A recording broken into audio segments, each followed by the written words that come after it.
Amén.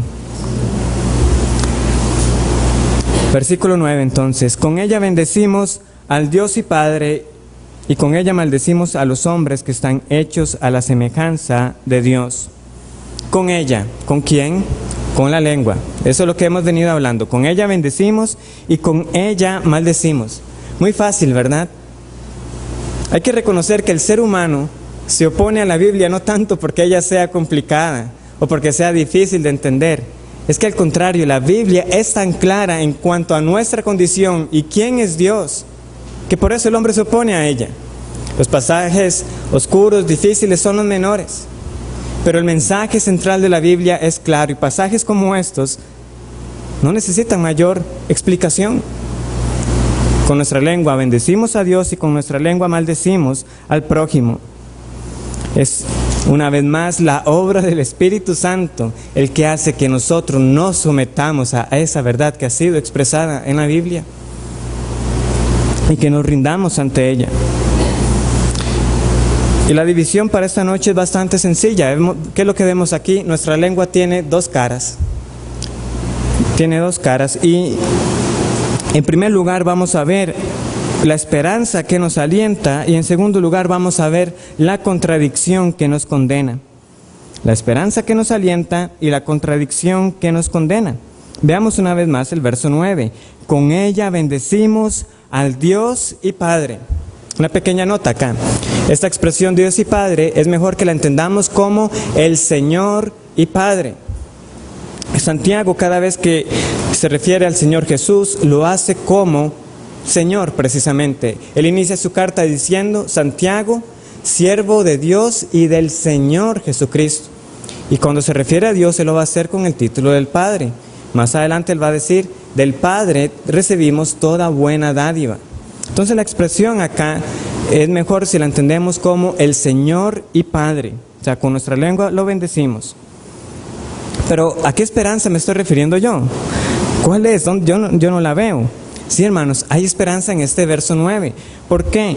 Porque todas las descripciones que nosotros hemos tenido a lo largo de este capítulo es de la Biblia como un fuego, como veneno, peor que una bestia salvaje, indomable. Y como un pequeño rayo de esperanza aparece el verso 9 y dice: con ella bendecimos al Señor y Padre. Y esto es esperanzador porque quiere decir que personas que son muertas y de labios inmundos, Dios los puede cambiar para que sean adoradores. Tal es el cambio de la conversión, del nuevo nacimiento. Personas que antes blasfemaban el nombre de Dios, ahora bendicen a quien los rescató. Con ella bendecimos. Y sí, yo también con insistencia he recordado las palabras del profeta Isaías y que el Señor Jesús también usó del profeta. Este pueblo de labios me honra, mas su corazón está lejos de mí. Su temor no es más que un mandamiento enseñado por los hombres. Sí, efectivamente habrá personas que bendecirán, que literalmente quiere decir la palabra, hablarán bien de Dios. Pero eso es simplemente una fachada. No es que ellos realmente amen a Dios y le teman. Estamos claros con eso, pero eso no quita el punto de que hay esperanza para nosotros, de que estas lenguas pueden ser usadas como un instrumento para bendecir a Dios. ¿Por qué? Porque más poderoso que nuestros labios es Cristo. Y Dios ha dado a su Hijo Jesucristo para que Él cumpliera, no solamente con hechos, sino que también Cristo cumplió con sus palabras lo que nosotros nunca seremos capaces de cumplir. Si su confianza para salvación descansa única y exclusivamente en el Señor Jesús, usted puede estar seguro de esto. En ese madero el Señor también pagó por cada palabra ociosa que ha salido de nuestros labios. Oh sí, nuestras bocas lo condenaron. Y cuando se ve lo que requirió el perdón por nuestros labios, ¿cómo no vamos a cantar alabanzas al Cordero que nos ha redimido? ¿Cómo no adorar a quien pagó en nuestro lugar lo que nosotros justamente merecíamos? lo que justamente merecemos por chismosos, por mentirosos, por exageradores, por aduladores o por ser simplemente habladores. Nuestros labios lo enviaron al madero, pero Cristo en su ministerio y con su boca también se presentó perfecto delante del Padre y por eso su sacrificio fue aceptado. Toda nueva criatura en Cristo, por la obra del Espíritu Santo, bendecirá. Eso es lo que se espera. Notemos que en este versículo no está esa típica felicitación con advertencia que da Santiago a veces, hasta un poco irónica. Él no dice, con ella, o mejor dicho, cuando ustedes bendicen al Padre, bien hacen. Él no dice esto en esta ocasión. Él dice, con ella bendecimos. Él da por sentado que todo verdadero creyente bendecirá a Dios. Una vez más, ¿por qué? Porque es lo que se espera de todos aquellos que han sido receptores de tan grande salvación. Pedro y Pablo, escritores del Nuevo Testamento, inician sus cartas con bendiciones. Pablo, por ejemplo, escribe a los Efesios lo siguiente: bendito sea el Dios y Padre de nuestro Señor Jesucristo, que nos bendijo con toda bendición espiritual en los lugares celestiales en Cristo. O Pedro inicia su primera carta de la siguiente forma: bendito el Dios y Padre de nuestro Señor Jesucristo, que según su grande misericordia nos hizo renacer para una esperanza viva por la resurrección de Jesucristo de los muertos. Considerar la salvación hecha por el Dios Trino nos lleva a bendecir. Pero incluso en los momentos más difíciles de nuestra vida, nosotros también podemos bendecir a Dios. Claramente por el auxilio del Espíritu Santo y la gracia de Dios podemos hacerlo. Nosotros tenemos a Job, por ejemplo, que después de perder a todos sus hijos, después de perder todas sus pertenencias en un mismo día, ¿qué fue las palabras que él dijo y que nosotros reconocemos fácilmente? Desnudo salí del vientre de mi madre y desnudo volveré allá. Jehová dio y Jehová quitó, sea el nombre de Jehová bendito. Por supuesto, este bendecimos no se limita exclusivamente a la palabra exacta bendito sea Dios. Como cristianos, nuestras palabras, sean por medio de la oración, por medio de los cantos, a la hora de evangelizar y en general en nuestra vida cotidiana, sea que escribamos o que hablemos, todo mostrará que nosotros hemos sido adoptados por Dios y que Jesús es nuestro Señor y Salvador. Con ella bendecimos. Pero el pasaje también nos muestra a nosotros una contradicción que nos condena. Volvamos a leer los versículos 9 y 10. Con ella bendecimos al Dios y Padre, y con ella maldecimos a los hombres, que están hechos a la semejanza de Dios. De una misma boca proceden bendición y maldición. Hermanos míos, esto no debe ser así. La carta de Santiago tiene un tema principal: ¿cuáles son las evidencias de la fe verdadera? ¿Cuáles son los frutos de una fe que es viva? Y Santiago siempre estará ejemplificando este tema. Él, por ejemplo, dirá que la fe en Jesús y la acepción de personas no van de la mano. Eso es incompatible. Él dirá que vuestra fe en nuestro glorioso Señor Jesucristo sea sin acepción. ¿Usted dice que tiene fe? ¿Tiene favoritismos? Un momento, algo no calza. Más adelante dirá, usted dice tener fe y no tiene obras. Pues ¿de qué le vale esa fe? ¿De qué le vale? ¿Y cuál es el ejemplo que él pone? Un hermano que está en necesidad y usted no le da lo necesario para suplir esas necesidades. No le da lo necesario para el cuerpo. ¿Qué es lo que hace?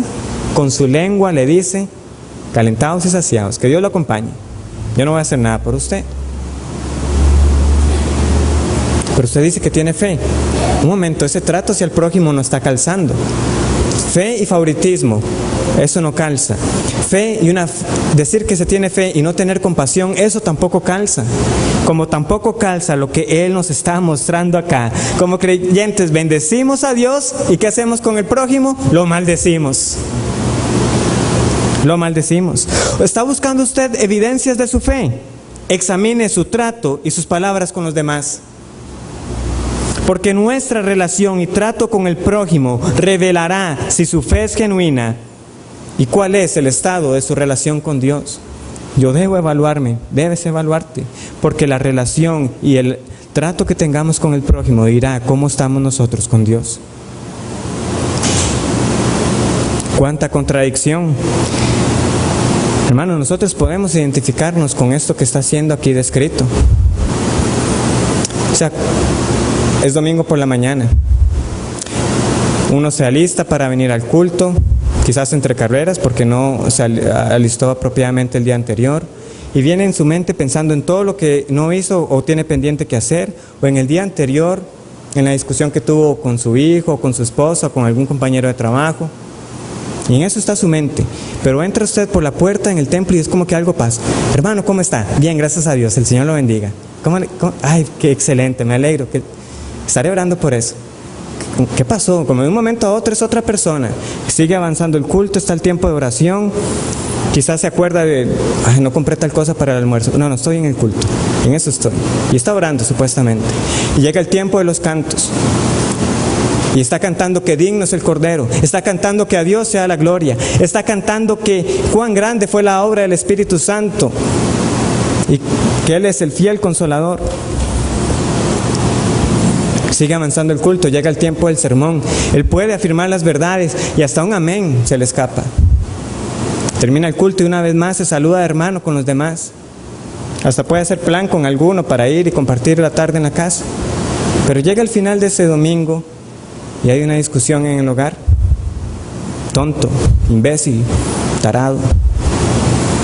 Y otras palabras más que no vienen al punto de repetir porque no tienen provecho. Son las que están saliendo de nuestros labios ese mismo día.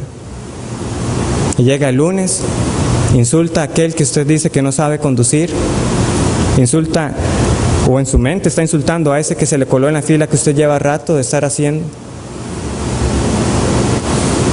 Pero se topa un hermano, hola hermano, ¿cómo está? ¿Estamos hablando de la misma persona? ¿Estamos hablando de la misma persona?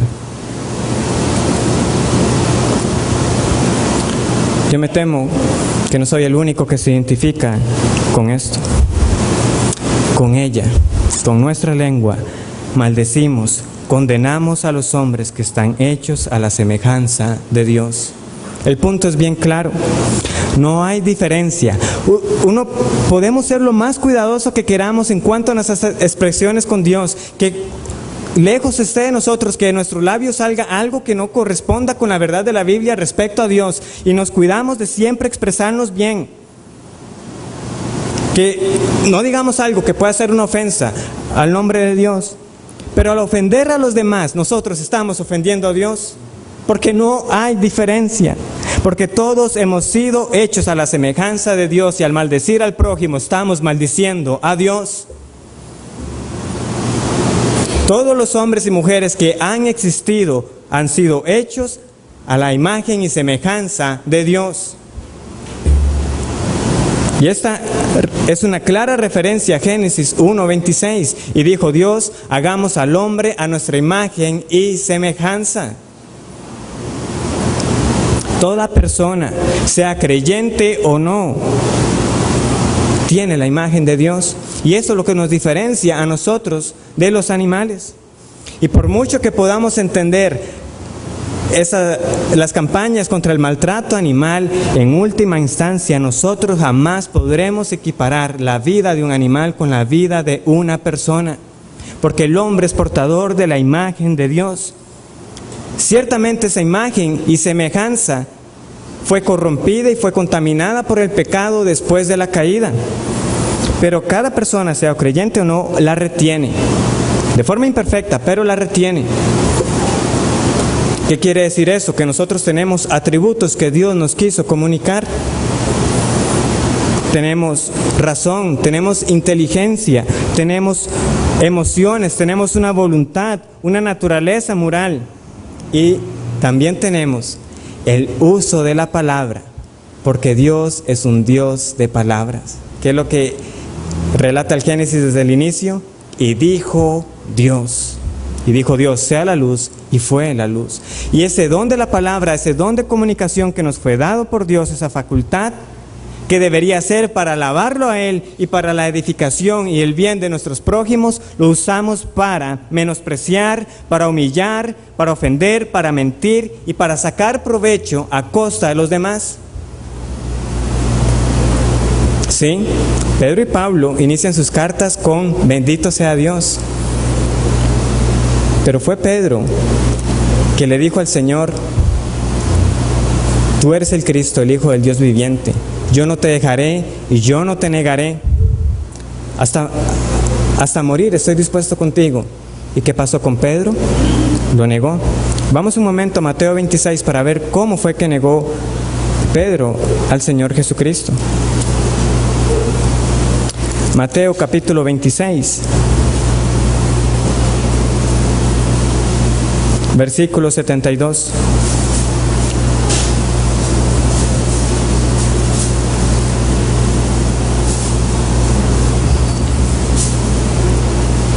Mateo 26, versículo 72.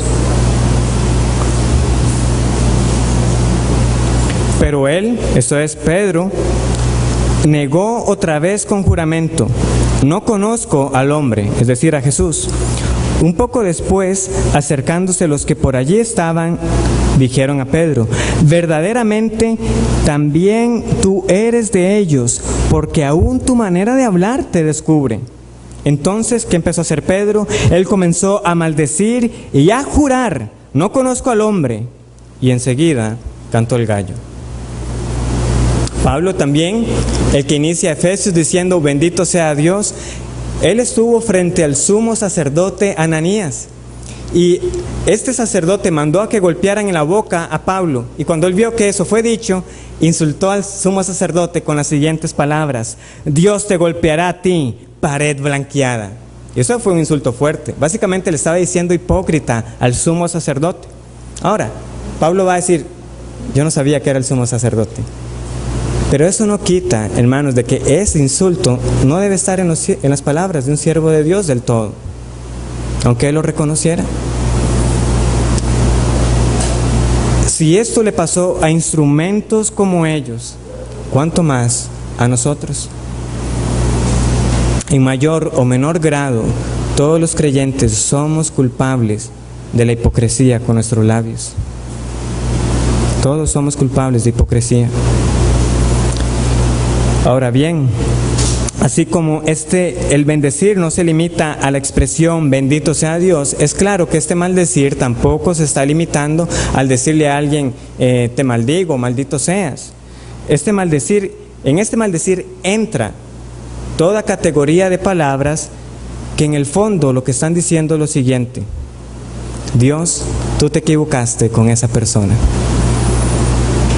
Porque es ofender a lo que ha sido creado por Él. Y maldecimos a Dios al maldecir al prójimo.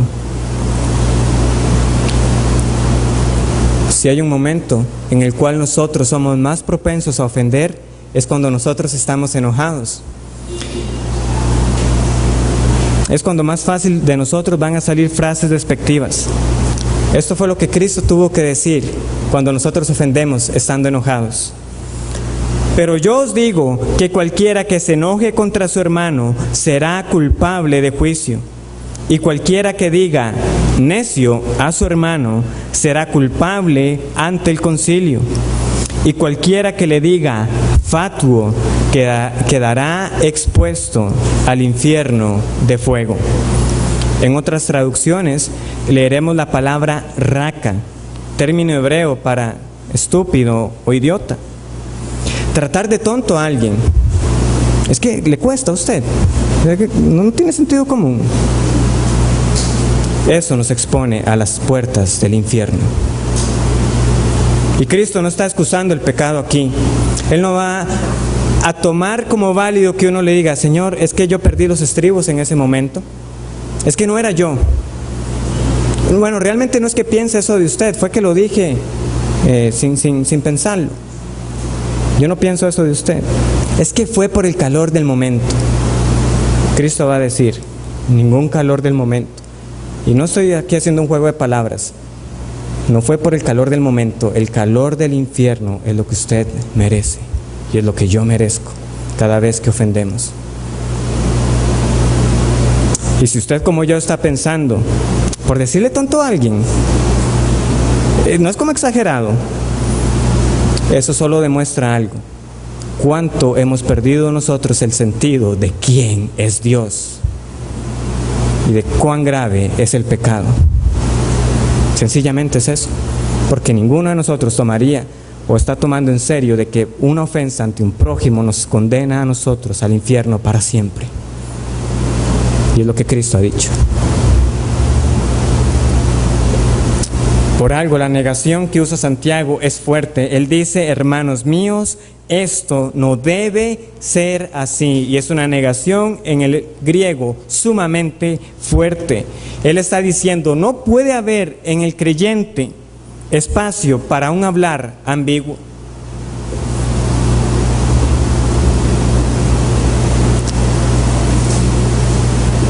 Santiago ahora va a ilustrar esta contradicción con 3 ilustraciones, como ya es usual en esta carta. Si usted es de los que aprende por ilustraciones, Santiago es una carta que tiene que fascinarle, porque una vez más él va a emplear comparaciones para que nosotros entendamos.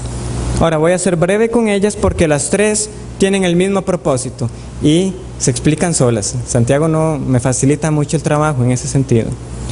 Vamos al versículo 11. Primera ilustración. ¿Acaso alguna fuente hecha por una misma abertura, agua dulce y amarga? Hermanos, ¿cuál es la respuesta a esa pregunta? ¿Puede una misma fuente echar agua dulce y amarga? No, no puede ser. Y no hay más que añadir ahí. Yo he conocido en mi vida 2 nacientes de agua, dos lugares donde brota el agua. Y hasta donde yo entendía eso tenía años de estar ahí y siempre ha salido la misma agua que ha salido ahí por siempre. Y ahí va uno con los tarros, ¿verdad? Para llenar. Más bien, cuando hay una noticia que el agua ha sido envenenada, ¿por qué es que sucede? Por acción del hombre, que por producto de nuestra contaminación, eso llega a contaminar el agua subterránea. Es la única forma, pero una fuente siempre dará la misma agua hasta que se le acabe. Tenemos la segunda ilustración, el fruto según su especie. Versículo 12, primera parte. Hermanos míos, ¿puede acaso la higuera producir aceitunas o la vid higos? Una vez más, ¿cuál es la respuesta a esa pregunta? ¿Puede una higuera producir higos? A él los estaba engañando. Una higuera sí produce higos. Una higuera no produce aceitunas y un olivo no puede producir uvas. Las 3 especies que se nos mencionan acá eran bien conocidas para los judíos. Es más, era muy común que cada uno tuviera su propio viñedo y tuviera su propia higuera. Y los olivos era una especie bastante común también. Pablo la usará en Romanos 11 para hablar de un olivo también. El olivo produce aceitunas, la higuera produce higos, la vid produce uvas. Cada uno según su especie, tal y como fue establecido desde la creación. Usted no espera algo diferente de esas plantas. Cristo hizo una pregunta muy similar, porque ¿a qué viene esta ilustración? Es que el árbol se conoce por su fruto. Y Cristo dijo, por sus frutos los conoceréis. ¿Acaso se recogen uvas de los espinos o higos de los abrojos o de los cardos? ¿Puede uno recoger un higo de un cactus? La respuesta es no. La pregunta se contesta sola y como creyentes nuestro hablar debe identificarnos. Retomando la negación de Pedro, hay algo positivo en medio de esa negación. Si prestaron atención a la lectura, ¿qué dijeron las personas de Pedro? Tú eres uno de ellos porque tu forma de hablar es como la de ellos. Pedro no podía ocultar quién era él. La pregunta es entonces para nosotros: ¿nos pueden reconocer a nosotros las personas como discípulos de Cristo por la forma en que hablamos? ¿Nos pueden reconocer? En tercer lugar, tenemos la ilustración de que que lo salado no puede producir lo dulce. Dice así el versículo 12 en la parte final: así también ninguna fuente puede dar agua salada y dulce. Se parece mucho a la primera, pero realmente el sentido de la frase es que una fuente salada nunca dará agua dulce. Es eso. Una vez más, usted va a la playa, ¿qué espera usted? Si usted toma esa agua, pues le va a saber a sal. Si usted se mete al agua, va a salir salado. No va a pasar algo diferente. El mar no va a producir agua dulce por sí solo. En la Escritura, y esto es más bien lo interesante, tenemos dos ocasiones en que una fuente amarga sí fue curada.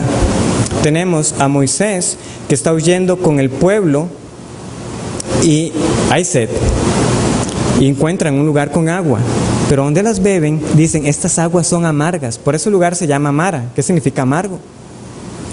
Dios le dice a Moisés, bueno, echa un árbol para que esas aguas sean endulzadas. Y él lo echó, y en efecto se endulzó, y el pueblo pudo tomar agua. La segunda ocasión es con el profeta Eliseo. Hay una ciudad cerca de Jericó, y los hombres dicen, esta ciudad es buenísima, está ubicada en un lugar muy bueno, pero resulta que las aguas están malas. Eliseo toma una vasija con sal, y esto fue lo que dijo Eliseo: así ha dicho Dios, yo sané estas aguas y no habrá en ellas más muerte ni enfermedad. Una fuente amarga, una fuente de aguas malas no puede producir agua dulce. Se requiere un milagro de parte de Dios para que eso suceda. Se requiere el milagro de Dios para que esa fuente sea curada y corra en cambio agua de vida. Y esta es la exposición del pasaje. Ahora quiero cerrar el sermón con dos partes. La primera de ellas son unas consideraciones prácticas. Porque muchos podrán decir y reconocer como yo que tengo un problema con mi lengua, tengo que luchar con ella. Lo sé, pero ¿cómo puedo hacerlo? ¿Cómo puedo? Entonces voy a dar unos mandamientos o consideraciones que nos da la misma carta de Santiago. No me voy a limitar solamente a Santiago, y que espero que sean de provecho para nosotros, para que nosotros nos ejercitemos y nos disciplinemos en ellas. Entonces aquí está, consideraciones prácticas para refrenar nuestras lenguas. En primer lugar, siendo oidores atentos. Capítulo 1, versículo 19 y 20. En primer lugar, siendo oidores atentos. Capítulo 1, versículo 19 y 20. Dice así: por esto, mis amados hermanos, todo hombre sea pronto para oír, tardo para hablar, tardo para irarse, porque la ira del hombre no obra la justicia de Dios. Estas palabras están dichas en el contexto de poner atención a la predicación, de poner atención a la lectura de la palabra, pero no cabe duda que las podemos extender a nuestra vida cotidiana. O sea, cuántos malos entendidos, cuántas respuestas apresuradas, cuántos compromisos que no podíamos cumplir nos hubiéramos evitado si nosotros hubiéramos puesto atención a lo que nos decían. Yo creo que muchos también se pueden identificar con eso, que uno está escuchando algo, y dicen, y vieras, pasó tal cosa, ¿cómo que pasó eso? Y de inmediato voy para allá. No, un momento, déjeme terminar. Esto fue lo que sucedió, porque ya uno actúa alocadamente en vez de ¿qué? En vez de escuchar con atención, en vez de tener el relato completo. Y así somos. Escuchar con atención nos va a librar a nosotros de las muchas palabras. Porque cuanto más escuchemos, menos vamos a hablar. Y cuanto menos hablemos, menos vamos a pecar. ¿Por qué? Porque en la abundancia de palabras no falta pecado. ¿Quiere cuidarse de eso? Pues escuche más. Y veamos lo otro. Al escuchar, nosotros también vamos a tener un remedio contra el enojo. Tardo para irarse, tardo para irarse. Ya vimos que el enojo nos expone a nosotros a ofender a los demás y nos expone a las puertas del infierno, al juicio. ¿Por qué? Porque como leemos acá, nuestra ira no es como la ira justa de Dios. Hermanos, yo no sé cómo reducir esto más. ¿Tiene problemas con la lengua? Escuche antes de hablar. Y escuche con atención y asegúrese de tener la versión completa. Bien dice ese dicho popular de que Dios por algo nos dio a nosotros 2 orejas y una boca. ¿Para qué? Para escuchar más y hablar menos. Segunda consideración, limitando nuestras palabras. Vamos al capítulo 5, versículo 12.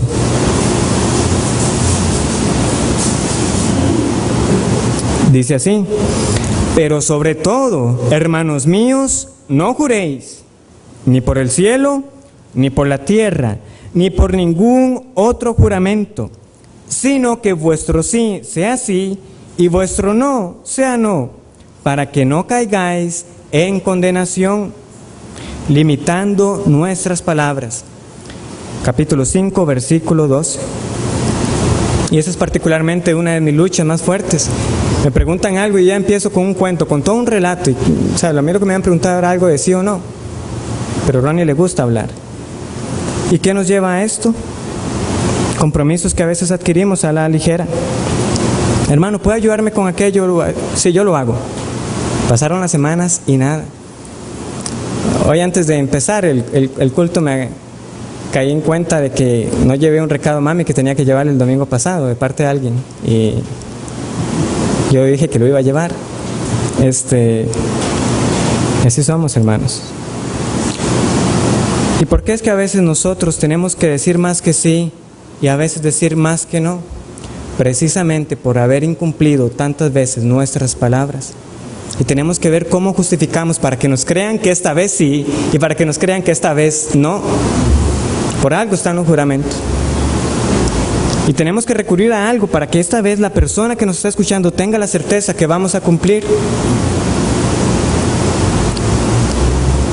Debemos reconocer que si nuestra vida fuera íntegra, con solo que digamos sí, la otra persona ya estará satisfecha. Y con solo que digamos no, eso ya bastará. Pero muchas veces tenemos que decir más por tantas veces ya haber fallado. Por eso es que en el fondo no hay necesidad de estar jurando. Aunque lo decimos a veces a modo de broma, aunque hay personas que sí lo hacen, vea, por Dios, se lo juro ante Dios que me está viendo. Nosotros no tenemos necesidad de eso. ¿Por qué? Porque toda palabra de por sí ya la estamos diciendo delante de Dios. Él no necesita una máquina para luego volver a escuchar todo lo que hemos dicho. Seamos concisos, seamos concisos. Sí, sí, no, no. Porque lo que es más de esto, de mal procede, dijo el Señor. Tercera consideración, aprovechemos cada ocasión apropiadamente. Aprovechemos cada ocasión apropiadamente. Y vamos a leer el versículo 13, 14 y 16. Dice así: ¿está alguno entre vosotros afligido? Haga oración. ¿Está alguno alegre? Cante alabanzas. ¿Está alguno enfermo entre vosotros? Llame a los ancianos de la iglesia y oren por él. Versículo 16. Confesaos vuestras ofensas unos a otros y orad unos por otros para que seáis sanados. La oración eficaz del justo puede mucho. Debemos aprovechar cada ocasión apropiadamente. ¿A qué me refiero? Job no es nuestra meta. Nuestra meta en la vida no es ser como Job. Pero sin duda, Dios en su sabiduría nos dejó el ejemplo de Job para nuestro bien y nuestro beneficio. Porque cuando Job dijo que bendito fuera el nombre de Dios después de que él había perdido todo, ¿qué nos dice el siguiente versículo en el libro de Job? Y en esto Job no pecó ni culpó a Dios. Pero si somos francos, pocos de nosotros vamos a reaccionar como Job en medio de la aflicción y de la dificultad. ¿Qué nos dice Santiago? ¿Estamos en medio de una aflicción en nuestra vida? ¿Está usted pasando por una tribulación? ¿Está usted enfermo? Ore al Señor. Ore al Señor. Hermano, quizás no puedo estar entendiendo el propósito por lo cual estoy pasando por esto. Derrame su alma en oración delante de Dios. Aproveche esa ocasión para que sus labios oren a Él. ¿Está afligido? Haga oración. Por el contrario, puede ser que usted está pasando por una etapa más bien alegre, que le está trayendo gozo a su vida. Esté contento, la verdad que el Señor ha sido muy bueno conmigo. Pues alabe a Dios entonces, es lo que nos dice este versículo. Agradezca a Dios, ya sea porque le ha concedido un matrimonio que le está glorificando, ya sea porque Él está dando oportunidades para servirle. Dé gracias a Dios, sea porque su andar con Dios está siendo fortalecido cada día. Alabe a Dios por eso. Aproveche cada ocasión según convenga. Que nuestras lenguas expresen gratitud, o como dice aquí, cantando alabanzas. Eso no se trata de si canto feo o si canto bonito. Sí, vamos a buscar hacerlo de la mejor manera que podamos, pero ese no es el punto acá. Dios se deleita en escuchar a su pueblo adorándole. Cada corazón que ha sido receptor del favor de Dios le cantará. Estamos alegres por tan grande salvación, pues cantemos a Dios por tan grande salvación. Nos dice el versículo 16, más bien, he pecado contra un hermano. Use su lengua para confesar ese pecado a ese hermano. Un hermano le está confesando el pecado, pues aproveche su lengua para expresar perdón. No diga, no, mi corazón ya lo perdoné. No, hágaselo saber al hermano. Hermano, yo le perdono. Yo le perdono. Porque si Dios me ha perdonado a mí, ¿cómo no voy a perdonarle a usted? Hágaselo saber. Usemos nuestras bocas para pedir perdón y para expresar perdón.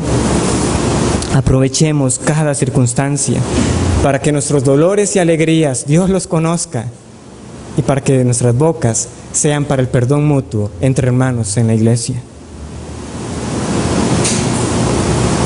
Cuarta consideración, un examen para nuestras vidas. Un examen para nuestras vidas. Capítulo 1, versículo 26. Capítulo 1, versículo 26. Si alguno se cree religioso entre vosotros y no refrena su lengua, sino que engaña su corazón, la religión del tal es vana. Esto es serio. Más que una lucha contra su lengua, lo que aquí se está expresando es que usted está fallando totalmente con su lengua. Usted dice ser religioso, pero no está refrenando su lengua. Ella está diciendo algo contrario. No menosprecie lo que usted está diciendo, porque lo que está diciendo refleja lo que usted es. No se engañe. ¿Está usted más que una lucha con su lengua perdiendo contra ella? ¿No la puede refrenar? ¿No coincide con lo que usted dice que es?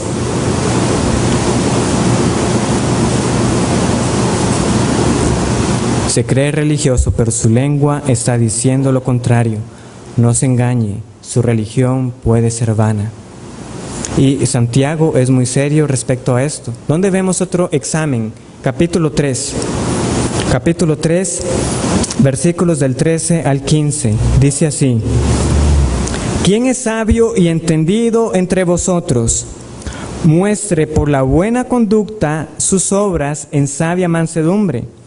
Pero si tenéis celos amargos y contención en vuestro corazón, no os actéis ni mintáis contra la verdad, porque esta sabiduría no es la que desciende de lo alto, sino terrenal, animal, diabólica. ¿Hay celos en su corazón? ¿Hay amargura? ¿Eso es lo que demuestran sus palabras? es lo que yo creo, es lo que yo pienso, es su sabiduría la del mundo y no lo que dice Dios, usted está mintiendo contra la verdad. Y la verdad no está en usted. Usted no está expresando, ni por palabra, ni por conducta, que su sabiduría es la que viene de parte de Dios. Y esas son las que quiero compartir con ustedes esta noche. Sé que podríamos haber elaborado un poco más fino, pero dentro de estas consideraciones hay un reto que quiero compartir. Hay un reto. Bueno, Vivian me hizo de conocimiento un reto que hay en Aviva Nuestros Corazones, que se llama Animando a los Esposos 30 días de desafío. Y bueno, ya me compartió que, Ronnie, ¿no has visto que hay unos retos ahí en Aviva Nuestros Corazones? ¿Y de qué se tratan? Se trata de que por ese mes uno se compromete a solo hablar bien del marido. Ahora, no es que va a mentir, no se trata de eso. O sea, yo les voy a explicar más. No queda duda, hermanos, no queda duda. Bueno, yo todavía no estoy casado, pero los casados me van a entender. De que si hay una lucha particular cuando los maridos están a solas entre maridos y que cuando las esposas están a solas entre esposas, que esas reuniones lo que se prestan a veces es para hablar mal de su marido y de los maridos para hablar mal de sus mujeres. Que en el fondo es hablar mal de ustedes mismos, varones. Eso es lo que se da y eso es lo común en el mundo. Si vieras, es que mi señora aquí, mi señora allá, mi marido aquí, mi marido allá. El reto es que nosotros obviamente vamos a hacer algo distinto como hijos de Dios. Y les digo, se los comparto porque uno puede cambiar fácilmente la palabra esposo por la palabra prójimo. Vean la motivación de ese reto. En los próximos 30 días no puedes decir nada negativo acerca de tu esposo. Usted no se lo va a decir ni a su esposo ni a ninguna otra persona. Y además va a decir algo que admire o valore en su esposo, a su esposo y a los demás. Y van a haber versículos y ahí va a estar cómo es que se desglosa. Si alguno quiere saber más de esto, pues yo le hago llegar el material. Y me gustaría aún más que algo individual, que de verdad como grupos se estén motivando unos a otros para algo como esto. Para de verdad una lucha con nuestras lenguas. ¿Por qué? No por decir yo cumplí 30 días de un anhelo para agradar a Dios. Un anhelo para agradar a Dios. Eso es lo que hay. ¿Por qué? Porque hermanos, el reto por sí solo no es mágico. Eso no funciona así. ¿Cuántos podemos o cuántos de nosotros debemos pedir a Dios para que el Espíritu Santo nos auxilie para ser más cuidadoso con lo que decimos? Y esto tengo que aclararlo también, no solamente lo que decimos de palabra, es también lo que nosotros escribimos, sea en mano, o sea con un celular, o sea por internet. ¿Qué estás escribiendo por correo electrónico? ¿Qué estás escribiendo por el celular? ¿Estás enviando mensajes de texto provocativos, insinuadores? ¿Qué están publicando nuestros tweets, nuestras cuentas de Facebook, nuestros comentarios en los periódicos en línea o en los videos de YouTube? ¿Estamos nosotros en peleas necias o ofendiendo a alguien que no conocemos? ¿O estamos ofendiendo a alguien que si lo tuviéramos de frente no tendríamos el valor para decirle eso que le estamos poniendo ahí por internet? Y soy cuidadoso cuando pongo estos ejemplos. ¿Por qué? Porque fácilmente uno puede poner una fachada por internet. ¿Por qué es eso? Al final de cuentas, un perfil. Y su perfil puede estar lleno ahí de todas las alabanzas a Dios y de los versículos que quieras. Pero es eso, es un perfil en internet. Esa persona no existe en la vida real. Puedes hacer eso para engañar a los demás, pero a Dios no lo vas a engañar. Pero lo que decimos y lo que escribimos, por todo ello nosotros daremos cuenta. Y por supuesto no puedo terminar el sermón con estas consideraciones, con estos mandamientos, porque son más bien mandamientos que tenemos aquí en la Escritura para frenar nuestras lenguas y quedarnos solo con ello. ¿Por qué? Porque ¿qué va a pasar? Si usted toma ese reto de los 30 días, ¿es posible que falle? Es posible que falle. O con esos mandamientos que hemos visto aquí, en escuchar más y hablar menos, ¿vamos a fallar en eso? Yo le aseguro que vamos a fallar en eso. Le aseguro también que vamos a fallar en hablar con medida, en que nuestro sí sea sí, nuestro no sea no, que no vamos a alabar a Dios cuando tenemos la oportunidad de hacerlo y que no vamos a confesar nuestras faltas muchas veces. Yo le aseguro que vamos a fallar en eso. Por eso es que Dios tuvo que enviar a su Hijo por nosotros. Recuerdan que Dios es un Dios de palabra, que lo dije en el sermón. Pues Dios, habiendo hablado muchas veces y por muchas maneras por los profetas en otros tiempos, ahora Él ha hablado por su Hijo. Dios es un Dios de palabras y Él ahora habla por Cristo. Y Cristo sí cumplió y sufrió en nuestro lugar. Y Pedro, que lo negó, esto es lo que escribe en su carta, padeció por nosotros, dejándonos ejemplo para que sigáis sus pisadas, el cual no hizo pecado, ni se halló engaño en su boca. Quien cuando lo maldecían, no respondía con maldición, cuando padecía, no amenazaba, sino encomendaba la causa al que juzga justamente. Él mismo llevó nuestros pecados en su cuerpo sobre el madero, para que nosotros, estando muertos a los pecados, vivamos a la justicia, y por cuya herida fuisteis sanados. Ese es Cristo. Él no engañó con su boca. Él no devolvió maldición por maldición. Él no es como nosotros. Él es el Hijo perfecto de Dios. Esta palabra maldición que leemos en Santiago literalmente es lo que tiene que caer, lo que tiene que descender, lo que tiene que pagar la culpa. Y una culpa por algo que Dios dijo que merecía la condenación, que merecía la condenación. Y Cristo fue hecho maldición por nosotros. Maldito todo aquel que muere en un madero. Y Dios lo hizo maldición, el justo murió por los injustos para que nosotros fuésemos justicia de Dios en Él. Y es Cristo, una vez más, el que da esperanza al alma que ha sido convencida de su pecado. Él es la fuente de agua viva. Él es aquel que toda persona que acuda dirá, Él es la verdadera fuente de agua que sacia al alma. Cristo dijo, si alguno tiene sed, beba, y dentro de él correrán ríos de agua viva. Él es la fuente de vida eterna. No hay otro como Cristo. Él le dijo a sus discípulos, ¿quieren marcharse? O sea, ¿quieren irse? ¿Qué respondió Pedro? Señor, no tenemos a dónde ir. Tú tienes palabras de vida eterna.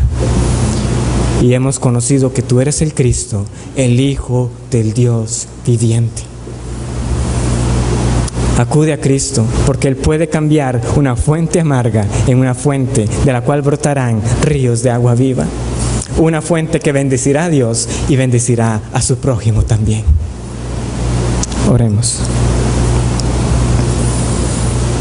Señor, cuánta contradicción, cuántos de nosotros somos culpables de todo lo que hemos leído, hemos ofendido,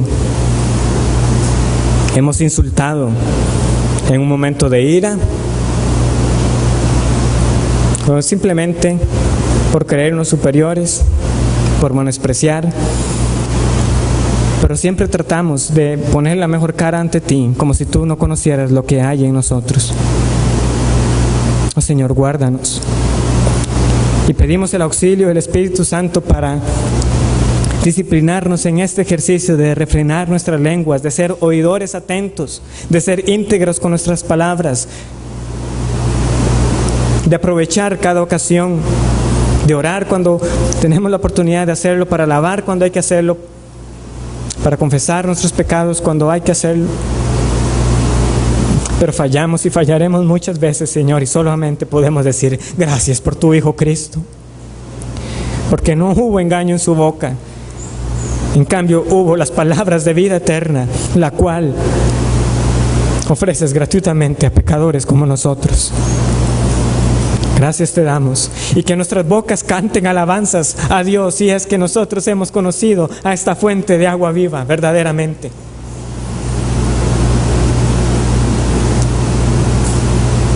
Convéncenos de pecado y ayúdanos para que por nuestro testimonio y nuestras palabras las demás personas puedan ver que verdaderamente somos hijos tuyos y vean nuestras buenas obras y te den toda la gloria a ti, porque solamente tú eres digno de toda la gloria. En el nombre de Cristo oramos. Amén.